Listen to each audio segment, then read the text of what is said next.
This little speck of sand out in the middle of the Baltic Sea is hiding some of the wildest stories you'll ever hear.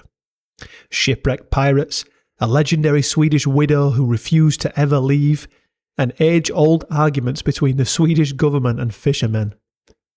This is Gotska Sandön, or Gotlandic Sand Island in English. This little island has always intrigued me ever since I saw it first on a map.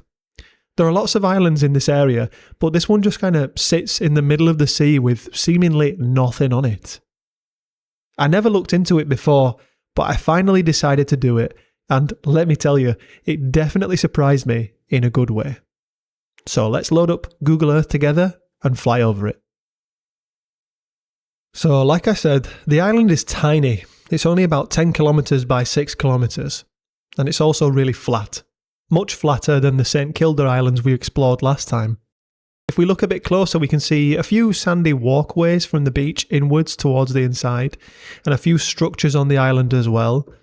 Some small building here, what looks like a lighthouse, a few small buildings at the island's north tip, a few cleared areas near the shore, but nothing there.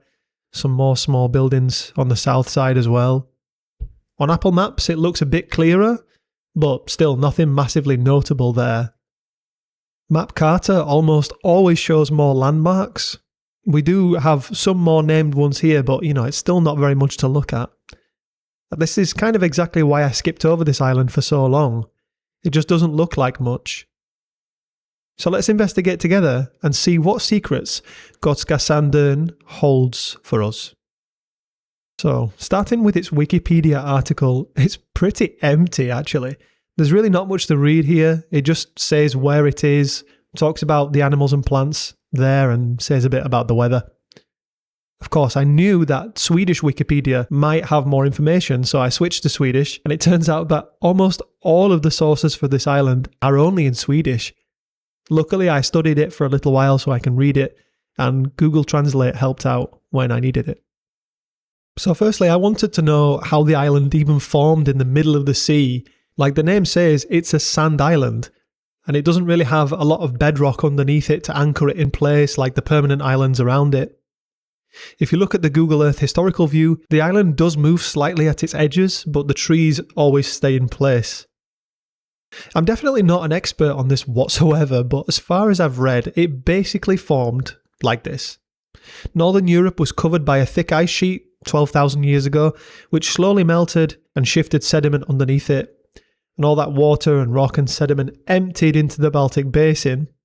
The ice sheet was so heavy that it pushed the Earth's crust down, and when it melted, the ground kind of bounced back upwards a bit, including shallow parts of the seafloor in the Baltic Basin. And where Gotska Sandön is, there was probably a high ridge or a plateau or something on the seabed, so sand and sediment piled up on it over thousands of years, and eventually it poked out of the water about 5,000 to 6,000 years ago. Then sand-loving plants began to grow there, and their roots held the sand dunes together so it didn't get sloshed away like a shoreline sandcastle. It's covered in Scots pine forest, meaning it's been stable for generations of tree growth. I also wanted to know about the island's discovery, but we really can't say when it was discovered. It's not very far from the mainland, and so sailors have known about it for hundreds of years before anyone even thought to write anything down about it. When they were moving around the Baltic Sea, they definitely would have come across it by chance a few times. So around the early 1500s, Gotska Sandön started to appear in writing. You can see it in the Carta Marina, which is Olaus Magnus's map of the north from 1539. You can actually go and see this at the Carolina Rediviva building at Uppsala University Library in Sweden. At this time, the people of Fårö in Gotland rented the island from Denmark for seal hunting, and they also grazed lots of sheep on the island and fished there. They apparently complained that they had to stop seal hunting there because Denmark charged them such high taxes. The tax was 10 seal skins and 2.5 barrels of seal blubber each year. Some sailors from 1568 wrote that Gotska Sandön is a small land where no people live, though people probably did live on it sometimes, just never for long enough to do or build anything noteworthy. In Swedish, they mentioned it in some treaty, the 1645 Treaty of Bromsebro, where Gotska Sandön passed from Denmark to Sweden. When Gotland became Swedish in 1653, there was an audit done that basically just stated the same thing, that people from Fårö were using it to hunt seals, farm sheep and fish. There was a cool little detail. In the 1680s, men from the west of Fårö and the men from the east of the island swapped ownership of Gotska Sandön every single year, so they'd both use it for a year and then hand it over to the others. In the 1700s, there was a lot more writing about Gotska Sandön, but there are two conflicting stories here.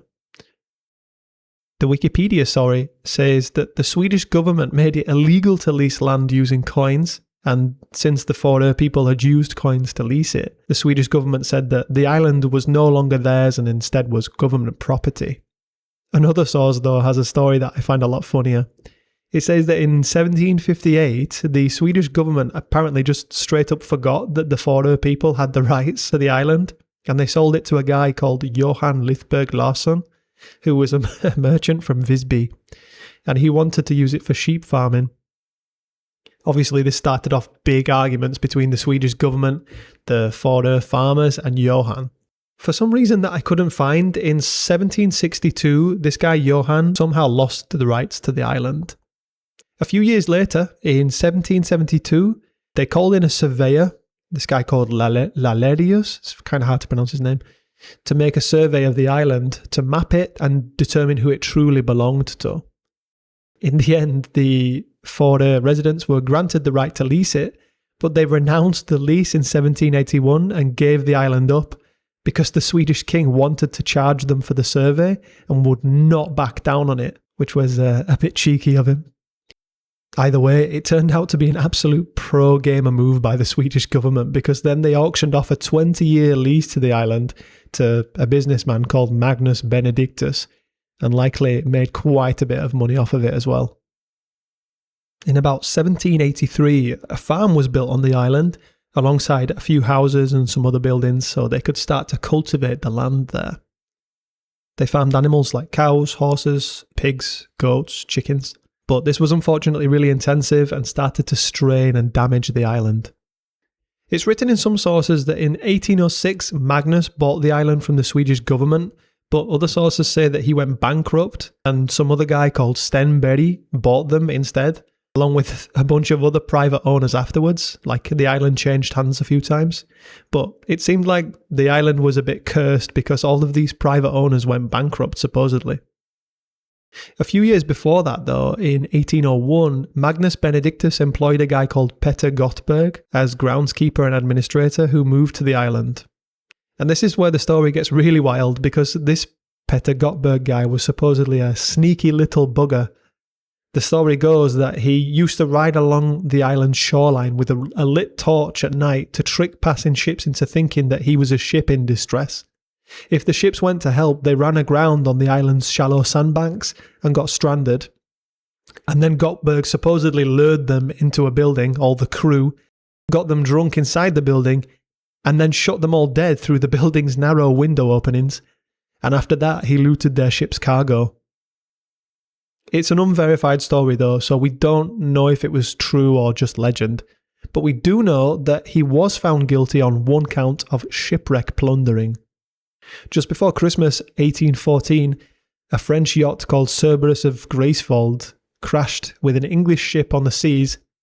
The crew thought the ship would sink, so they abandoned it at sea, and it drifted for 2 months. It washed aground on Gotska Sandön's east coast with loads of cargo on it, including pork, leather, alcohol, hemp, and a wolfskin pelt, all of which Gottberg stole.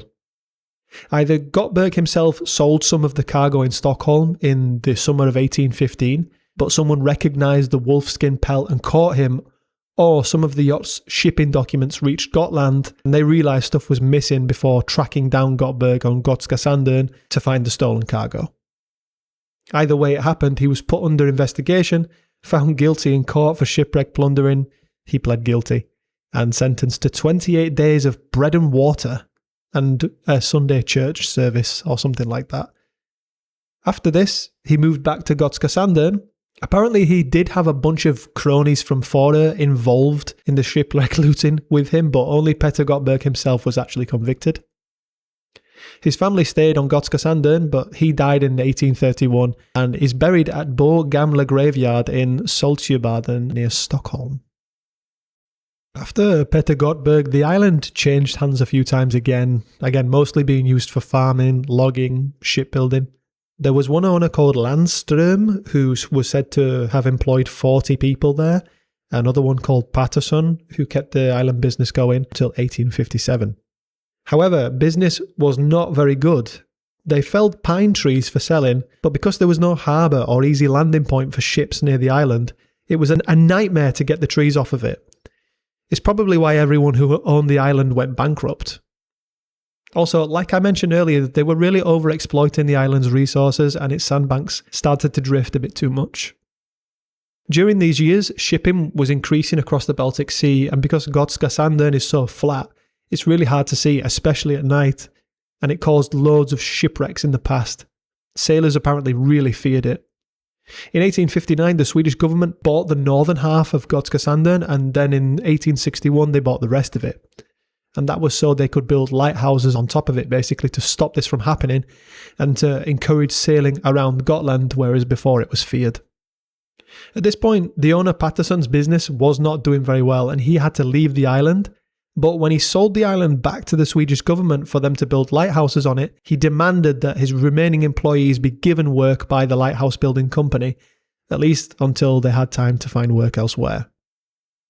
One of Paterson's last employees was a woman whose story turned out to be really quite beautiful. Her name was Johana Söderlund, who everyone called Madame for some reason.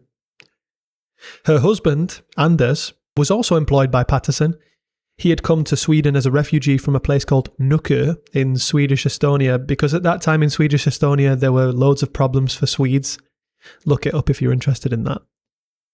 So Anders and Johana had married and moved to Gotska Sandön on the 29th of July in 1854 to work, together with their kids, their 2 kids.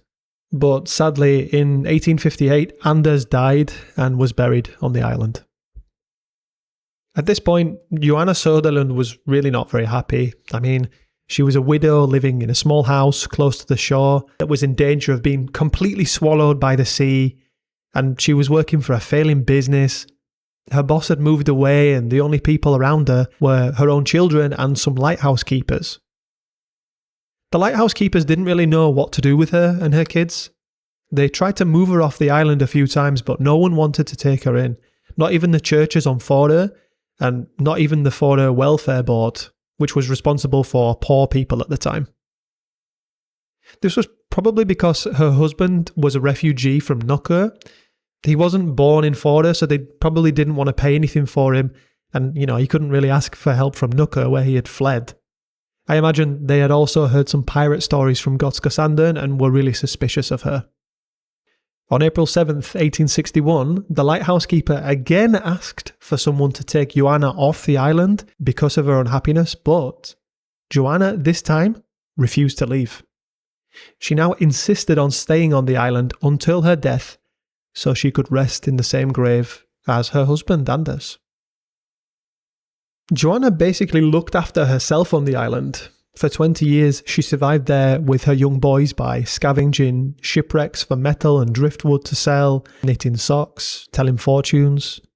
She tamed some of the sheep on the island by feeding them, and she had a favourite one that she called Hjart, or heart in English.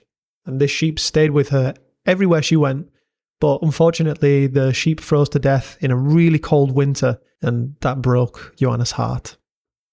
She had some romantic novels that the lighthouse keepers gave her, and she named her cats after some of the characters.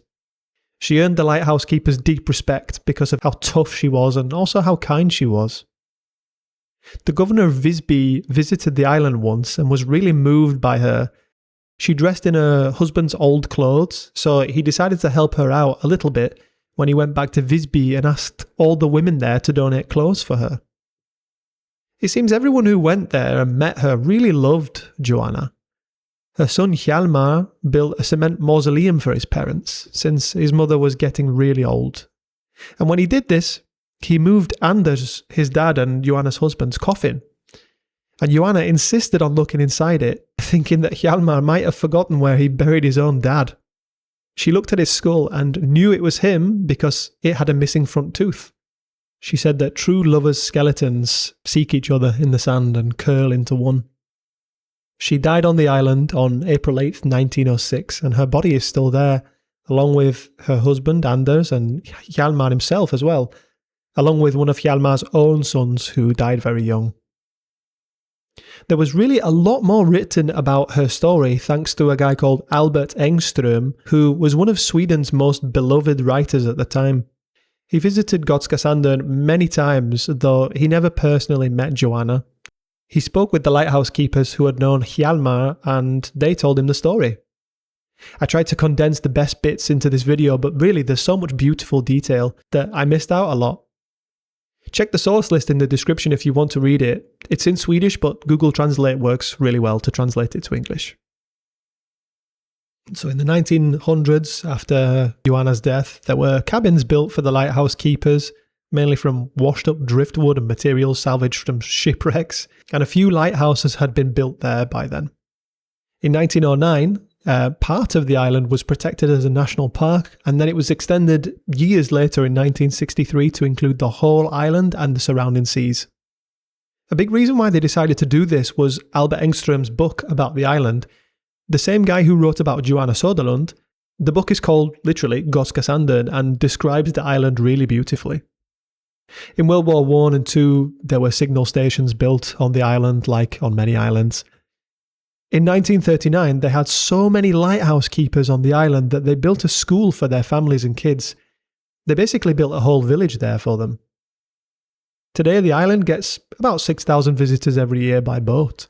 There are usually a few staff members on the island looking after it, and some of the houses built in the 1800s and 1900s are still standing and used by the staff. There are hiking trails there, and you can go see the famous buildings from the stories. The island has been featured in some media as well. In 1987, Arne Carlson made a documentary about it, simply titled Gotska Sandön, and captured the last lighthouse families and support staff that were living there at the time. In 1989, there was a Swedish miniseries made which was called Husbonden Piraten på Sandön, which basically was about Peter Gottberg and his piracy and shipwreck plundering. And another guy, a writer called Helmer Lindholm, wrote a book, again inspired by Peter Gottberg, the pirate guy from earlier. The book was called Wrack Plundering, which means wreck plundering. And more recently, in 2015, the island was used as an official stopover point for the ARC Baltic Yacht Rally.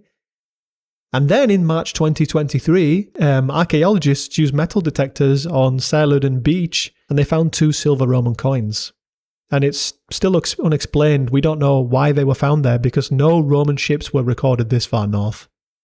You can't find writings about the island dated before the 1500s, but of course, I'm sure it was used for things we just have no idea about.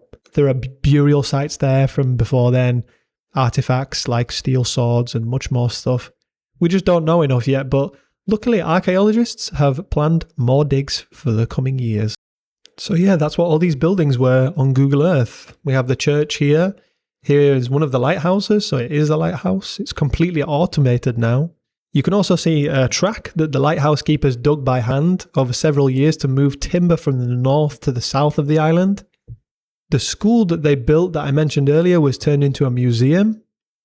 You can also see something called Gamla Gården, which is where Johana Söderlund lived for a time. And yeah, that's basically it. The rest of it is just cabins for people to camp on nowadays, and beautiful beaches, pine forest. It's really like a small beach paradise in the middle of the Baltic Sea that is really nice to visit in summer.